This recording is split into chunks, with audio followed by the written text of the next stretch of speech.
Welcome back. It is Wednesday, November 1st in the NBA. My 5 favorite picks are on the way. It's Austin from Calling Our Shot. Let's recap yesterday. It was only a 1-1 day. However, our 6th straight winning day, and it's still on a 17-1 run. Doesn't have the same ring to it as a 16-0, but still pretty dang good run, and we had another winning day, so we will take that. It was a winning day because our Spurs same-game parlay was plus 111 with Keldon Johnson and Wembanyama. Obviously, as you know, we did lose that Knicks same-game parlay with Brunson. We needed 4 assists. He only got 2.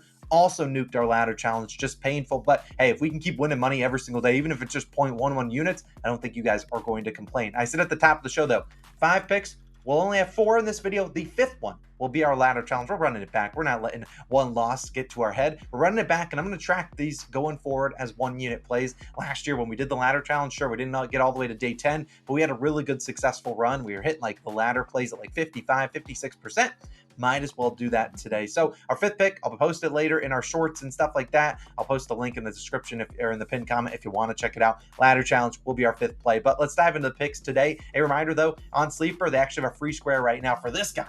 The Brow, Anthony Davis to score 1 point. It's only for new users that sign up using our code COS. So you got to use our code COS. Not only will you get the free square for Anthony Davis to score 1 point later on tonight, you'll also get the 100% deposit match up to $100. I'll put the link to Sleeper plus a bunch of other apps down below. We do a ton of Sleeper entries, whether it's in the NBA. We'll do more as the days go on. We'll also do a lot in the NFL as well. So definitely check that out. Sleeper, we love them. New users get that free square for Anthony Davis to score 1 point. Love him or hate him, he's scoring at least 1 tonight. But let's dive into our 4 picks though. Let's go for a 7th straight winning day. The 5th one, like I said, will be that ladder challenge play, which I will post later on this afternoon or probably around 1 p.m. I don't really know. We'll see. The first one's going to be a guy that honestly a lot of people hate. Jordan Poole. I like his over 22.5 points, minus 115 on FanDuel. I'd personally play this to 23.5. Now, sure, this is the Jordan Poole experience. You're going to see him have some good games, see him have some bad games, see him get memed on social media. That's what's going to happen. It's Jordan Poole. That's the player he is. But I think this is a great spot to back him. And I know the initial thing is going to be Austin.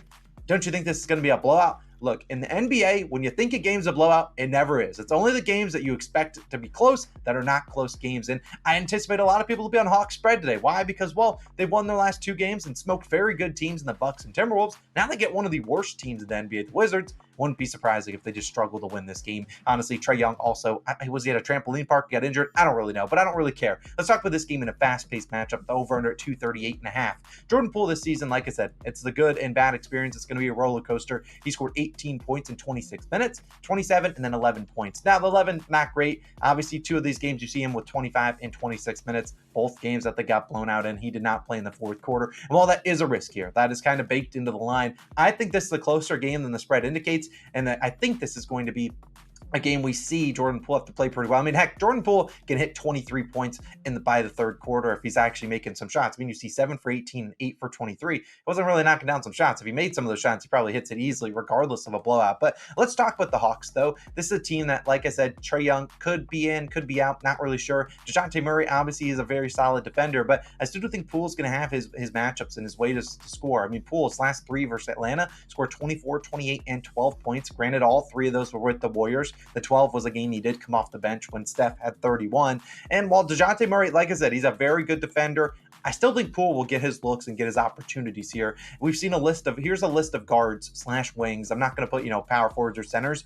Guys that have shot the ball 15 plus times against Atlanta this season. Look at their track record. LaMelo Ball, 15 points. He can't find the basket this season. But his teammates, Rozier at 24. PJ Washington, who kind of shoots more threes than your prototypical 4, he had 25. RJ Barrett had 26 points. Anthony Edwards just had 31. Brunson had 31. So we're seeing guys have success that are shooting the ball against the Hawks. And I anticipate Jordan Poole, he ain't never seen a shot I didn't like. This guy that's going to go out there, fire it up, coming off, a game where he got kind of memed around, getting blocked by Porzingis. I think he plays pretty well. I think this line's too low. Honestly, I'm not going to take Jordan Poole's line every single night when it's at 22.5, but I think the line should be at 24.5 unless they're, they're 17-point underdogs, which I'm sure will happen one time this season. But I really do like Jordan Poole. We'll take his over 22.5 points. But let's keep him moving to a guy that has made us some money. Did take a miracle the last time we took his props. I don't think tonight will be a miracle. He's getting this done early and often. Let's talk about Dennis Schroder of the Toronto Raptors. Over 22.5 points, rebounds, and assists. PRAs, it's minus 115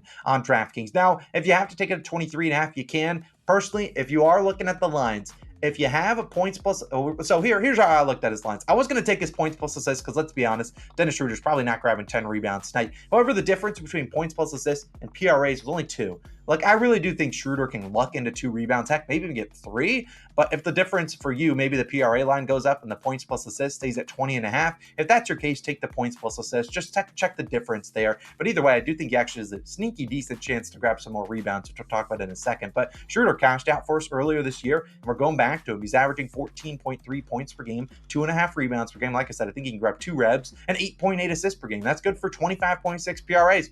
Hey, we only need 23, and he's had 10 plus field goal attempts every game this season. He's also averaging 15 potential assists. I think the next closest is like 8.8 on his team in 34 minutes per game. This is a guy that's been a very solid member of this rotation. I think this game is close against Milwaukee. They always play him tough, and Schroeder's honestly impressed me. I didn't expect him to be this good with the Raptors, and he has, and he's playing a big role for this team. And we look at Jrue Holiday, yeah, he's no longer there, so they don't really have the best guard perimeter defense that we have seen out of the Bucks over the past, and we've seen Schroeder play actually pretty well against Damian Lillard. You look at him his past 4 games versus Lillard, all of them with as a member of the Lakers, when they obviously had LeBron and Anthony Davis. He had 10, 38, 27, and 32 PRAs. So smoking the line in 3 of the games. Obviously 10, not great. He went 1 for 7 from the floor in that game. But in my opinion, how you beat the Bucks is via the 3-point line in the mid-range, both of Schroeder's strengths. Since I'm not asking Schroeder to go in, just yam on someone. That ain't happening. But he's going to go up against this team where he's likely getting defended by Damian Lillard. And the best case scenario, he actually won't defend Dame on the other side of the court. That's going to be OG Anunoby's job. So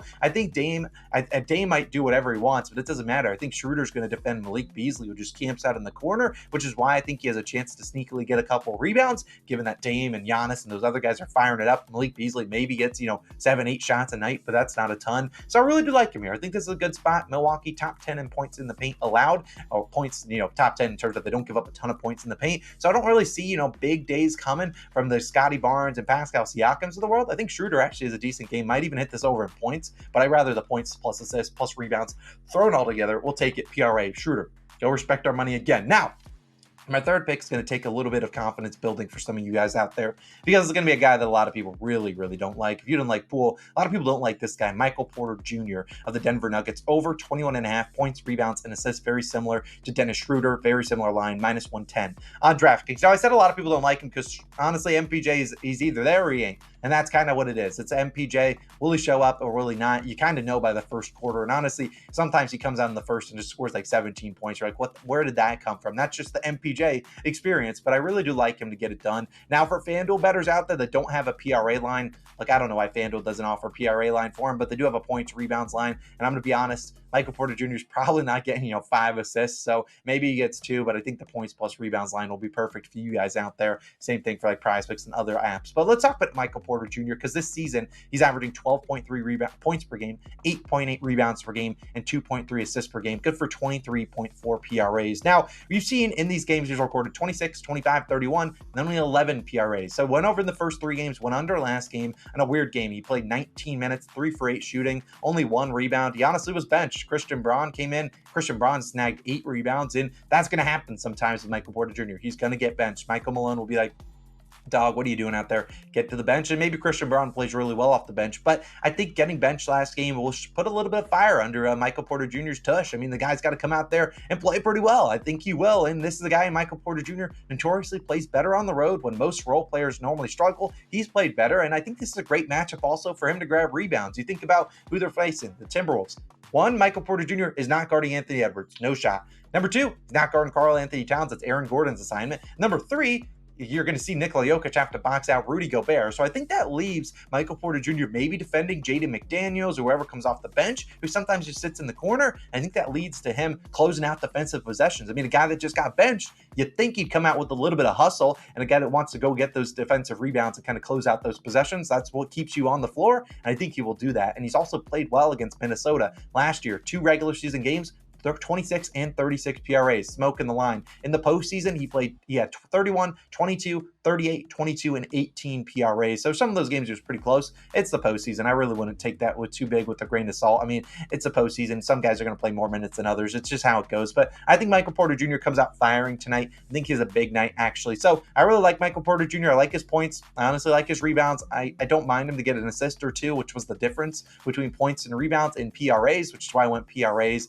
If you saw the difference is only one, I might as well take the PRAs, given he could get 2 or 3 assists, gives a much better shot at cashing. So Michael Porter Jr., count on you. Don't let it down, man. We need you to go step up, go play pretty well. You got benched last game. Go play well tonight. Now, our fourth and final play, like I said, fifth play will be that ladder challenge. Will be this same game parlay. I'll speed through it and get on out of here. Here it is.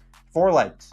Cade Cunningham, 15 points and 6 assists, and Jalen Duran, 10 points, 10 rebounds, plus 235 on DraftKings. Now, before I even dive into the odds, the next best odds are plus 206 on FanDuel. This is a 4-leg same game parlay. Now, personally, I really like Duran's double-double prop, and I also don't mind Cade Cunningham's props. However, I'd rather not risk 2 units on a game. We know the NBA could be a blowout. I think they kind of go hand in hand. I like risking just 1 unit here, minimizing that risk and trying to maximize our reward. Because if we cash this 1 unit play, we're back 2.35 units, which is honestly a really good payday. So for the Bet365 people out there that might have the 5 and 7 assists, just drop Cade down to 5 assists. You'll still get plus 170, plus 175 or so. So you're still getting great value there. I'd rather take Cade at 5 than try to ask him for 7 assists. That's just my personal opinion. But let's talk about these ones. And honestly, my 3 pivots for the people out there like Austin on a PrizePicks or Underdog Fantasy or heck, Sleeper, which has the free square. What are your pivots? 1, it would be Jalen Duran double-double. 2, it would be Jalen Duran just over in rebounds. Or 3,